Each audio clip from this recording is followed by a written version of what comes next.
अस्सलामुअलैकुम बच्चों, कैसे हैं आप सब। उम्मीद है आप सब बिल्कुल ठीक होंगे। तो प्यारे बच्चों, क्या आपको पता है आज हम क्या करने वाले हैं। आज हम अलिफ और अलिफ मद आ इन दोनों हरूफ से शुरू होने वाले अल्फाज की दोहराई करेंगे। तो चलिए शुरू करते हैं।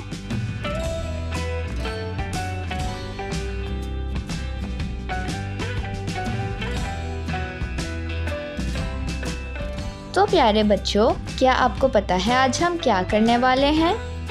आज हम अलिफ और अलिफ मद आ इन दोनों हरूफ से शुरू होने वाले अल्फाज की दोहराई करेंगे।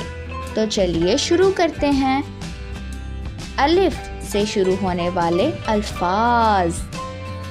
अलिफ अनार, अलिफ अमरूद, अलिफ अंडा, अलिफ इस्त्री, अलिफ ऊंट।